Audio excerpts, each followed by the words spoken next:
Hi, everyone. We will get started in just a moment.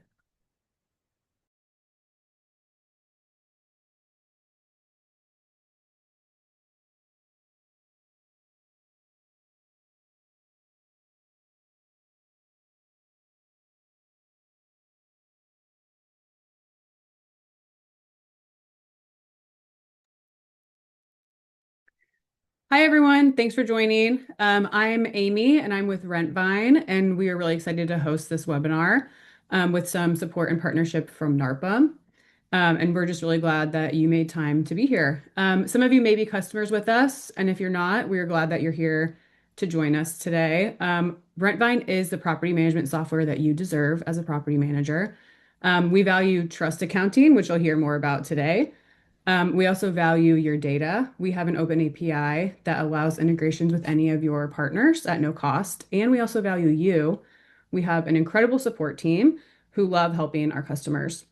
And if you're interested in learning more about Rentvine, you can book a call at any time on our website at rentvine.com. Today's webinar is all about strengthening your trust, accounting, and setting up your team with clear and reliable processes. And to lead the session, we have Kristin Johnson, our head of business strategy here at Rentvine.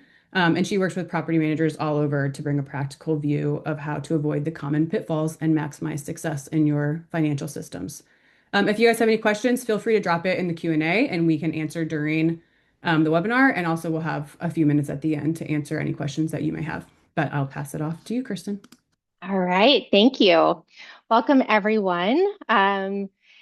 We are going to go over mastering trust accounting today, and we're going to talk about navigating some pitfalls, um, some of the scary things that we deal with, and I'm going to give you some strategies so that you can maximize your success. Um, as mentioned, my name is Kristin Johnson. Like all of you, I am from the industry. I owned a large property management company for about 13 years, managed about 1,200 units, sold 3.5 years ago to one of the big VC-backed companies in the industry. Came on with them as their director of trust accounting and had the opportunity to look at a lot of books of property management companies as we were doing acquisitions and things of that nature. And what I realized very quickly was that our industry needs help desperately in the area of trust accounting. A lot of us are out there, we're just trying to make it, and we kind of make trust accounting a second thought. So I'm here today to tell you that trust accounting is really the backbone of everything that we do. And I'm really passionate about it. So I started a third-party trust accounting company called Bind, and over the last several years, I've had the opportunity to help other property management companies really start understanding their financials and get to a place of comfort with their books. All right, so let's begin by defining what a trust account actually is and why it's so important in property management. At its core, trust accounting is the process of managing and recording the funds held on behalf of others, in our case, our landlords and our tenants. These funds are held in a special and separate trust account, distinct from our business operating accounts, to ensure that they're protected and used exclusively for their intended purposes. So if you think about a trust account as a big piggy bank filled with smaller individual piggy banks that are each designated to serve a specific property owner. Although everyone's money is mixed into the one big piggy bank, every person's stash, if you will, is separate in their little piggy bank. Likewise, with trust accounting, even though everyone's money is held in the same physical bank account, each owner's money is tracked and accounted for separately. Trust accounting is not merely a best practice. It's actually a legal requirement in many jurisdictions. Regulatory bodies have stringent guidelines on how we handle these funds, how we handle our reporting, our auditing, things of that nature. Failing to adhere to those regulations can cause severe penalties, including fines, loss of licensure, and even legal action in some cases. So to prevent and to navigate the trust accounting, it's essential that we familiarize ourselves with some of the common terminology and some of the responsibilities that we have. As property managers, we all know we're considered agents for our clients, which means that we owe our clients fiduciary duties. Most of us are probably familiar with the old car analogy. Our friend old car here represents that we owe obedience, loyalty, disclosure, confidentiality, accounting, and reasonable care as agents for our owners and our landlords. Ultimately, being a good fiduciary means acting in the best interest of our clients And in trust accounting, that starts with laying the foundation by setting up a proper trust account. This is something that people get into trouble with a lot of times is what actually is a trust account. And if I walked into a bank today, or even if I was going through pre-licensure today, some of my instructors are probably going to tell me, just go get a bank account and label it trust account. And that is 100% not true. In simple terms, a trust account refers to the type of a financial account that's opened and is managed by one party for the benefit of another. In our case, it's a specialized bank account that we set up to handle the funds relative to rental properties that we manage for our owners. Again, not a normal bank account with a nickname of trust account, despite what we're told in some cases. There are certain rules that govern and set forth guidelines for us that we want to make sure that we're following to ensure that we actually have a true trust account when we're setting it up. First, we need to make sure that there's a trustee established and that the trustee has full authority over the account. In our case, as property managers, this is usually going to be the designated or qualifying broker of the company. A landlord client should never be listed as a signer or have any kind of authority on the account, even if they request nicely. Remember that the trustee has a fiduciary duty to act in the best interest of the beneficiaries, in our case, our landlord clients. All contributions and distributions must happen through the trust account. This is the only account that should ever be used for the purpose of collecting funds and doing distributions as they're related to the beneficiaries of the account. And our corporate funds should never flow through the trust account ever.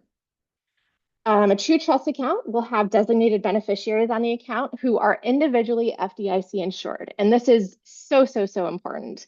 Remember that I said that our clients are the beneficiaries. A good trust account bank will ask you for a list of those beneficiaries or a list of your owners, and that should be updated with them on a regular cadence. You can think every 6 months to a year. Here's the reasoning for that. If a bank fails and you do not have a true trust account, you will have an individual single limit of $250,000 in total FDIC insurance across your entire company. And it's important to note that this is on a per customer basis per bank. So if I have my operating account and two trust accounts at the same bank, and remember I've nicknamed my accounts trust accounts, and let's say that I have $1 million in my trust accounts and 50,000 in my operating account. If I have not set up proper trust accounts, I stand to lose $800,000 if the bank fails. Let me just tell you, if that happens, your clients are not going to care that the bank failed. They're going to be knocking down your door saying, where is my share of that $1 million? And you're going to have to be figuring out where to make up that difference of 800,000 that just went missing. Alternatively, if I had done the legwork and set up the proper trust accounts, I would have $250,000 per owner that I manage for because it is a trust account and each beneficiary in that trust is treated separately and has that separate coverage. So I'm made whole as a company and each of my owners that I manage for are also made whole. Let's see, funds must be securely held and managed in accordance with applicable laws and regulations. These can vary from state to state. For example, some states have a requirement that the bank have a physical location in the state. Other states are going to say that they need a letter from the bank that grants the real estate commission authority to freeze funds at any time that they feel the need to do so. Trust funds should never be commingled. We're going to talk about this more in a minute, but this is a really big one. And lastly, PM operating funds should never flow in or out of the trust account. We should not be using our trust account to pay for our management software, for payroll, NARPM dues, anything of that nature. And certainly our operating funds should always be pulled out when they're earned. Those management fees should always be transferred over to a corporate operating account. All right, so let's discuss some common pitfalls in trust accounting and how we can avoid them. One of the most frequent mistakes as property managers that we make is commingling of funds, whether we're mixing portfolio trust funds with other portfolio funds or if we're mixing trust funds with personal or business funds. This not only breaches trust, but it also leads to legal complications. Another common pitfall that we see is failing to perform regular reconciliation. This seems like it should be an easy one, but it largely goes without being done.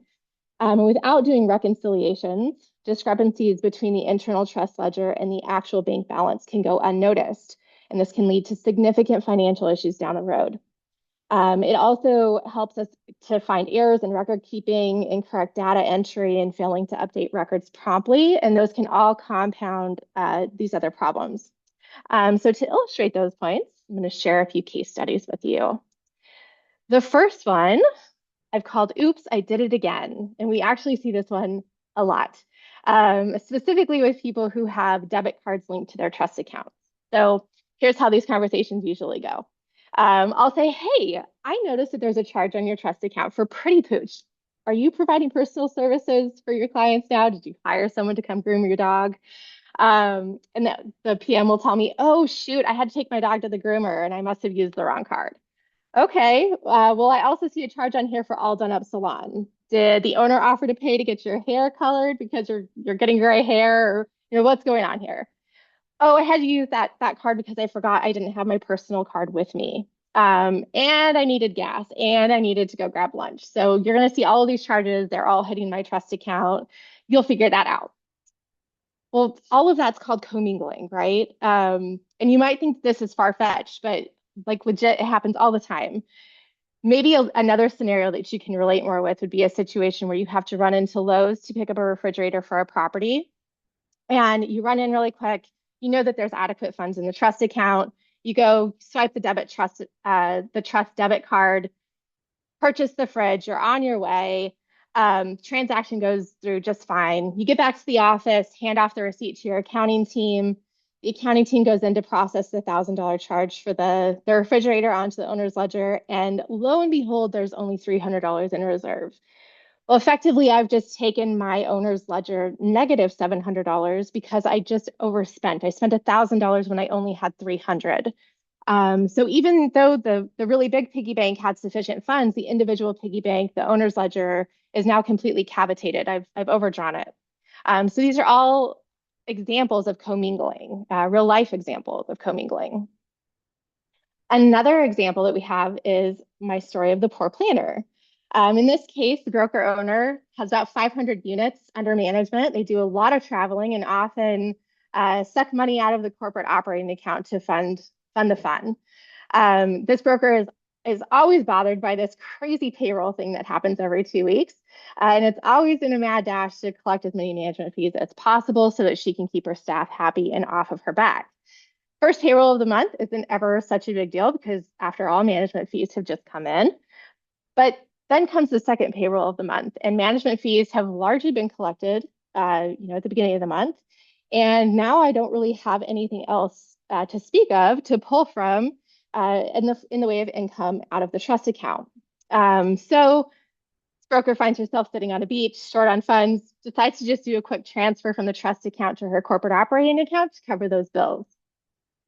Where's this money coming from?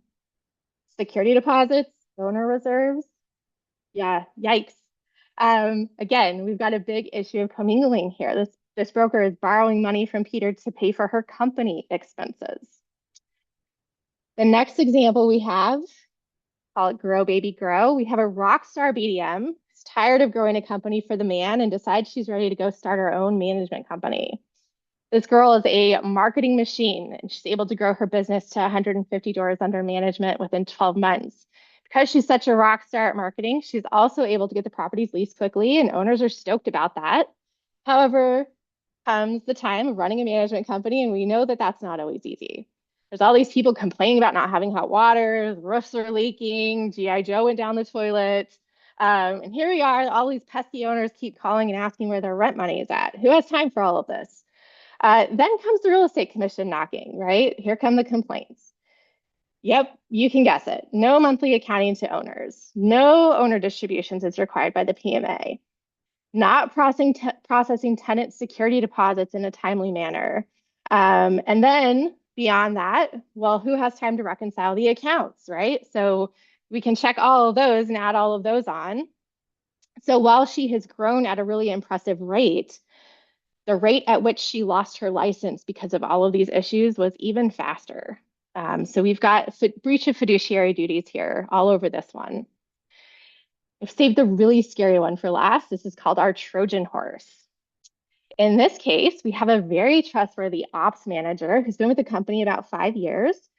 She's really become a part of the family. She comes over for Christmas dinners, family gatherings, things of that nature.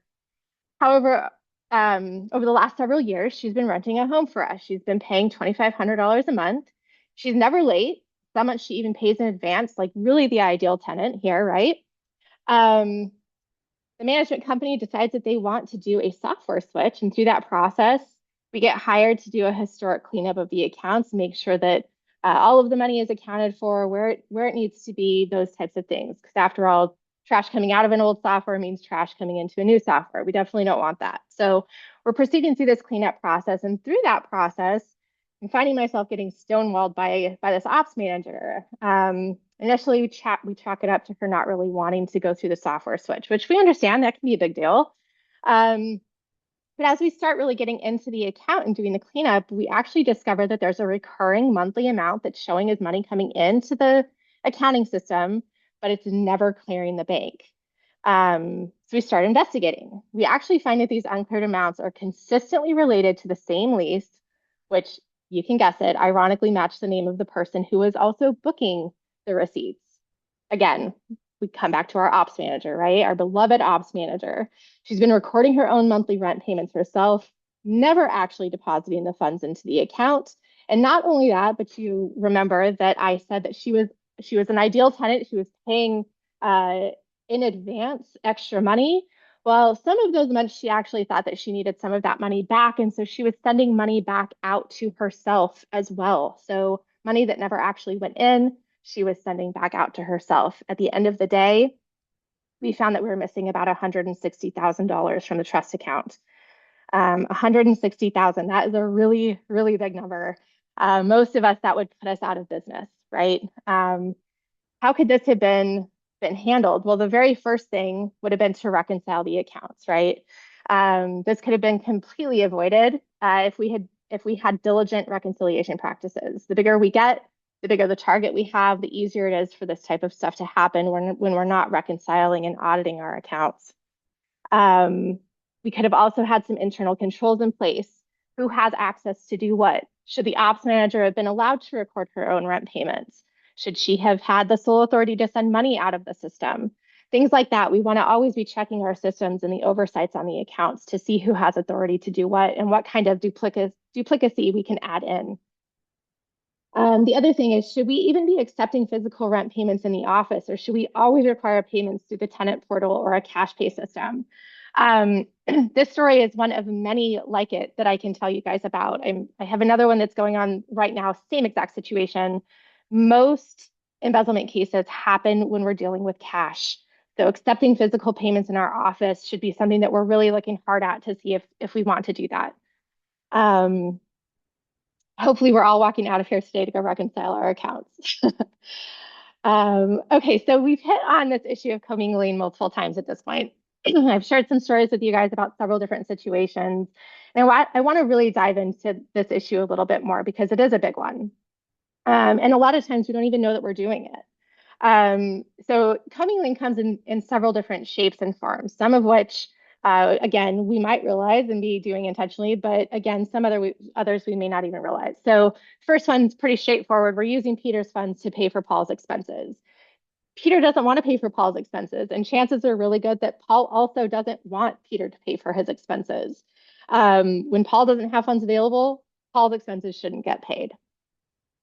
The second one we can relate back to our dear oops, I did it again manager who keeps getting her and Fluffy's hair done on the trust funds.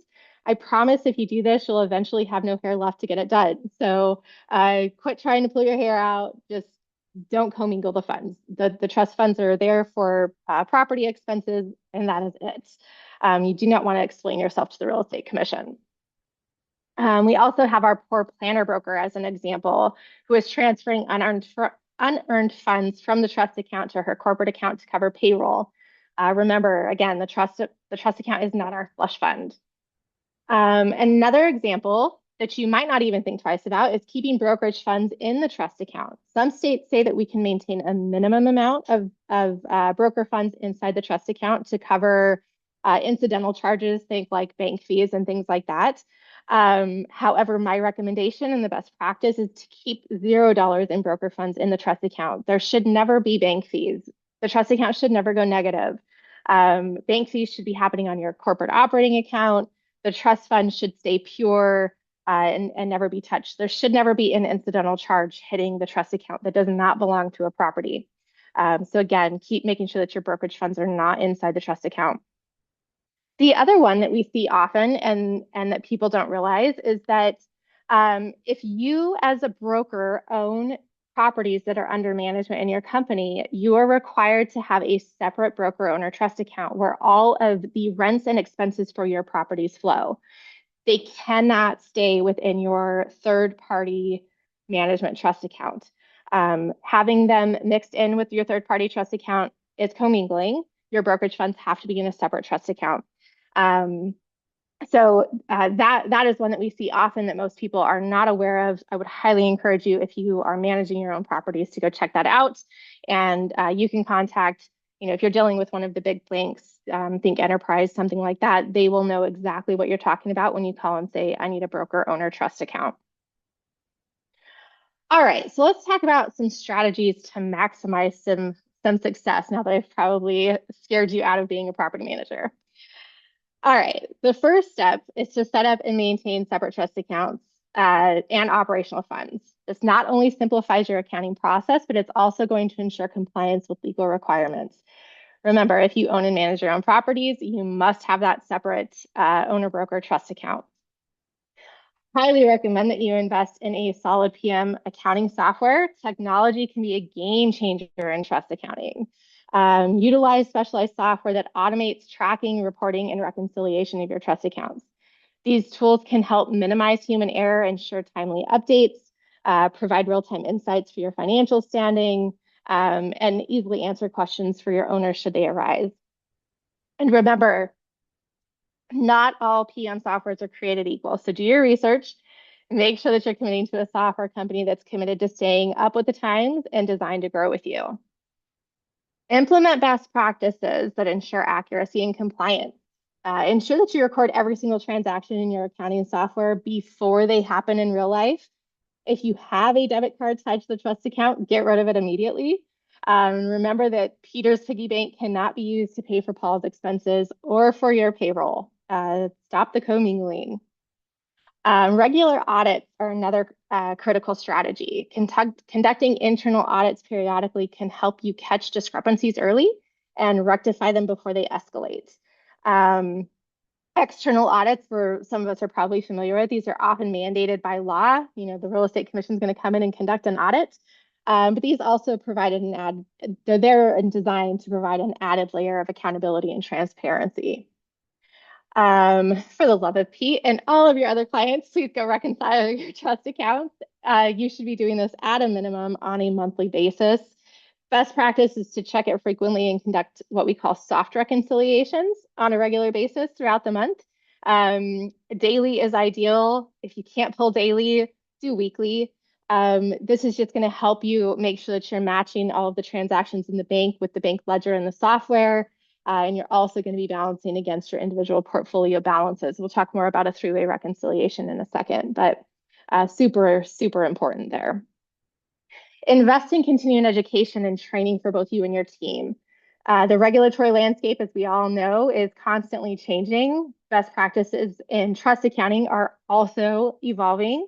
So stay informed, keep your skills sharp, and you can ensure that you're always ahead of the curve there.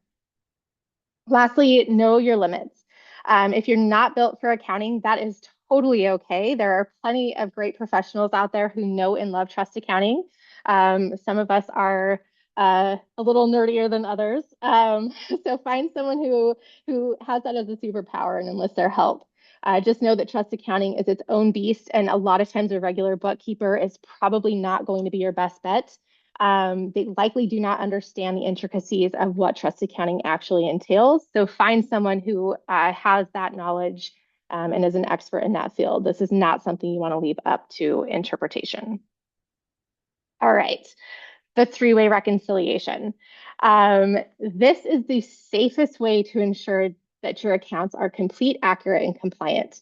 In most states, it is a legal requirement that we complete this at least on a monthly basis. And you can tell from the story of the Trojan horse that I shared, it is for good reason. While it's often overlooked, taking a moment to grasp the basics of the three-way reconciliation could potentially save you a lot of trouble and a lot of money in the long run. In basic accounting terms, a reconciliation is done to ensure that the account balance is complete and that it is accurate compared to another set of books.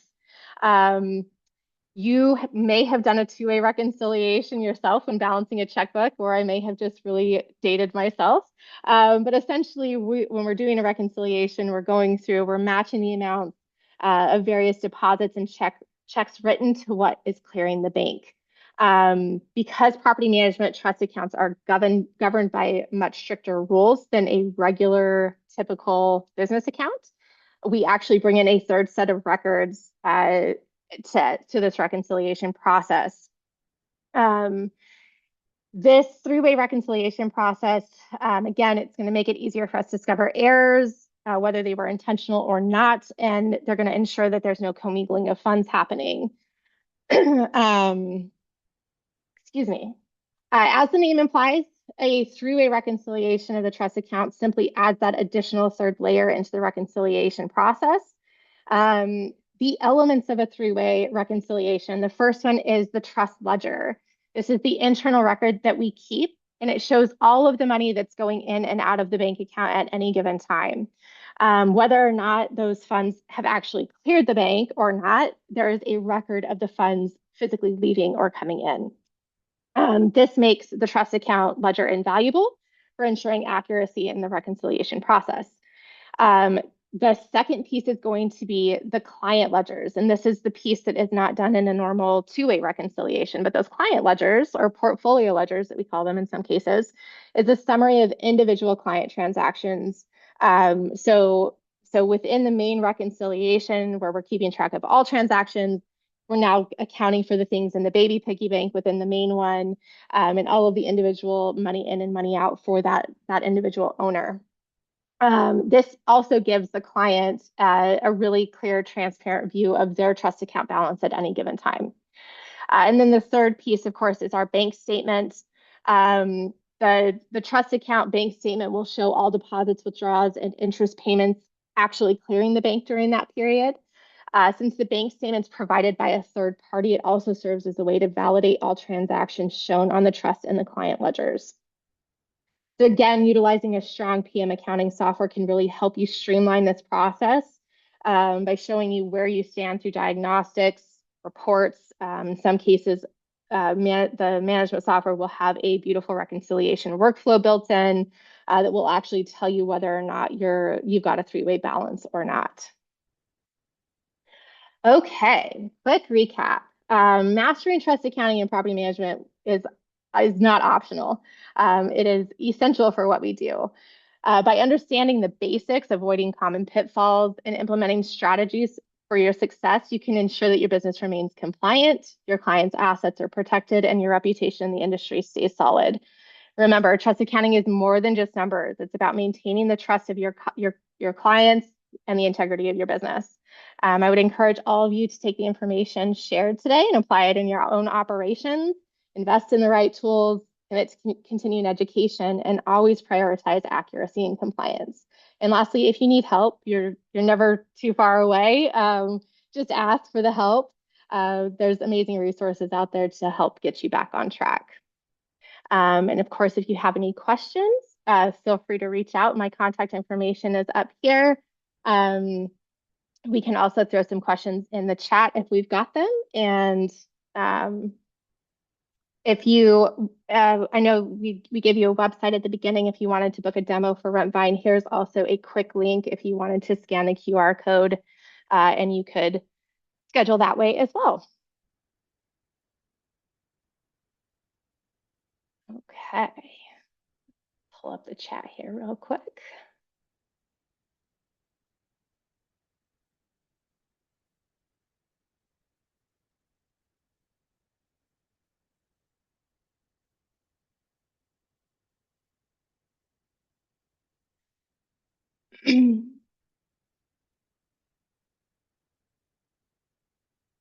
Okay, so someone says we discovered escrow mismatches on our trust accounts. Why wouldn't we have caught these on reconciliation? That's a great question. So not all management companies or management softwares are designed the same. This question is specifically coming off of Rentvine. Um, Rentvine and a couple of the other platforms have diagnostic pages that we encourage you to look at regularly that will show you where you have mismatches. Um, Basically, a mismatch on the trust account is when if you have two separate trust accounts, one is the operating trust, one is your escrow or security deposit trust. If you have not migrated security deposit funds between the two accounts properly, sometimes you will have these mismatches. Um, so looking at those diagnostics is important. If you don't have access to those diagnostics on your platform, you can pull general ledger reports. And you're going to want to run those reports twice, one for the security deposit liability account and one for your escrow security deposit trust account, and make sure that they line up. Those two numbers at the bottom should always match dollar for dollar. And if they don't, that means that you need to transfer funds between the one account and the other. It's not necessarily going to cause a three-way reconciliation issue. It just is causing a mismatch. So it could be that your cash is accounted for, but the liability just is not being held in the proper account. So it wouldn't necessarily show up on your reconciliation unless you are, excuse me, tandemly looking at those escrow mismatches, which you should be doing on a very regular basis. Those diagnostic reports are super helpful. Um, okay. Best practice when using a credit card if making a purchase for an owner. Um, Best practice, uh, my recommendation is to have the credit card tied to your corporate account. It should not be tied to your trust account in any shape or form. What you should be doing is recording it as in your corporate books as a reimbursable line item. And then you should be booking a charge inside the your trust accounting software as a reimbursable bill back to your management company. So if I go to Lowe's, I run my credit card, $1,000 refrigerator that we talked about. That $1,000 is going to come into my QuickBooks corporate account as a $1,000 reimbursable line item. And in Rentvine or my trust accounting software, I'm going to book a bill payable to my management company using an appliance GL account for that $1,000 to reimburse my operating account or reimburse my credit card. So using that bill process is my recommendation. Um, in the diagnostics tab, I have a negative balance and also unused vendor credits that are the same thing. How do you best link those to remove the mismatch? So this sounds like, again, a Rentvine specific question. Um, the way that those get handled when there's a negative balance, first of all, when there's a negative balance on suppressed fees, it means that you've taken too much out of the account and you owe money back to the account. And it sounds like you've issued credits to do that. So the way that the credits work is when you have a future bill, and two things have to be true in this case to use a credit. The vendor must be the same. So in this case, let's just say it's the management company, since we've got a negative balance. So the management company is issuing the credit, and it must match the portfolio as well. So you have to have those two things to be true on a bill before a credit can be used against it. But once that credit is utilized and applied against an open bill, it will get rid of the negative mismatch. The other option that you have is to void the credit and do an other receipt back into the software using the GL account that matches the negative suppressed fee GL. On the flip side of that, we have a question about positive suppressed fee balance mismatches. This is when the management company is owed suppressed fees. So let's say that a tenant has paid a late fee. When I have not yet physically taken that late fee and moved the funds from the trust account to my operating account, I will have what's called a positive suppressed fee mismatch. To clear that, I simply need to create and pay a bill, and that will clear that off. Okay. Kristen, there's several questions in the Q&A too. One of them is about security deposits. Reese asked, the security deposits are the tenant's money. until they move out and disbursements are done. Should our tenants be the ones who are listed as beneficiaries if the bank fails? Security deposits are not the landlord's money. Um, so not necessarily. You are managing the beneficiary. So two things. You can provide a list of your tenants if you would like, but you don't necessarily need to. Just remember that we have a $250,000 limit per beneficiary. So chances are really good that I'm never going to be holding more than $250,000 for any one owner. If I were, I would definitely want to add the tenant as a separate beneficiary, but I don't necessarily need to in this case because the beneficiary is going to be the property owner. If something happens to me and I become insolvent, those tenant security deposit funds are going to flow to the owner just like they would in the event of a termination of the management agreement anyway.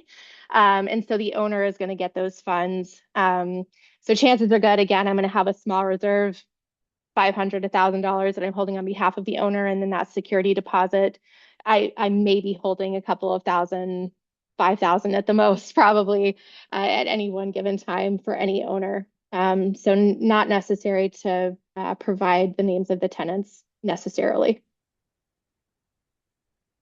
Great. Another question was, how about associate broker-owned properties? Do those funds need to be separate?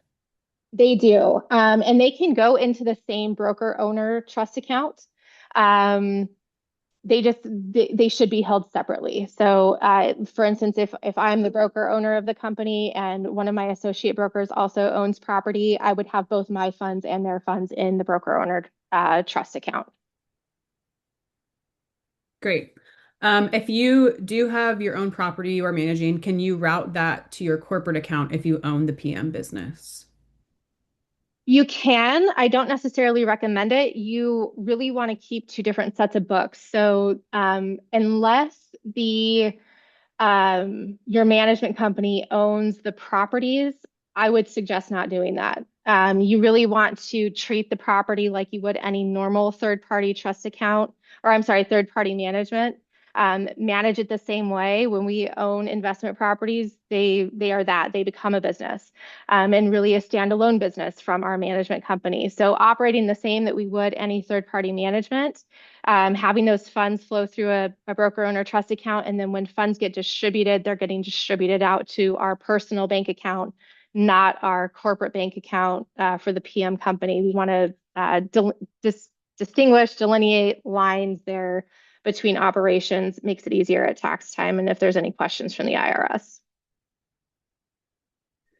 Great. A couple people asked this. Let's use your example of the $1,000 refrigerator. Owner has $300 in reserves. Can the business advance the funds and bill the owner? Yes. So similarly, if I'm going out and using a debit card or a credit card, or maybe I have a Lowe's account, I can go and do that, but it really should be coming out of my corporate account to start with. If for some reason it's tied, I've got that debit card and I'm not willing to give it up, I can do a contribution from my management company into the trust to cover the deficit. So I would transfer over that $700 from my corporate account as an other receipt into the trust account as a loan, if you will, to the owner. And I'm going to create a bill payable back to my management company for that same $700 so that I can get reimbursed. Any referrals for an external audit? Um, if you want to shoot me an email, I can give you a couple of recommendations depending on what you're looking for. And then last question we have here today. I run a property trust account detail. Oh, sorry.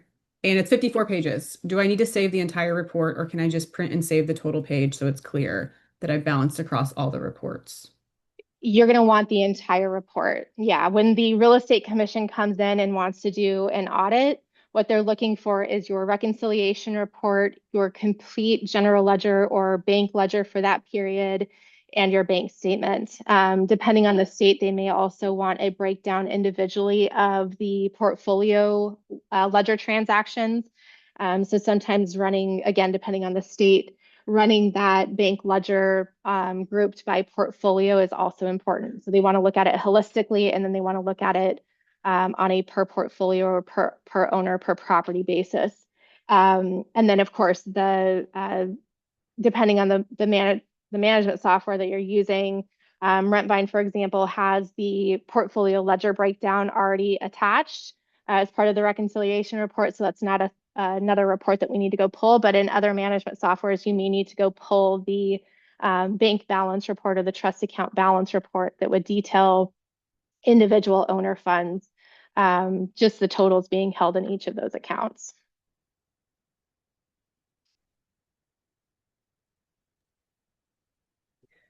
Great. I think that's all the time we have for questions. But like Kristen said, you can email her if you have questions or head to rentvine.com and we have a lot of articles there that can help with trust accounting. But thank you all so much for joining. Thanks, guys.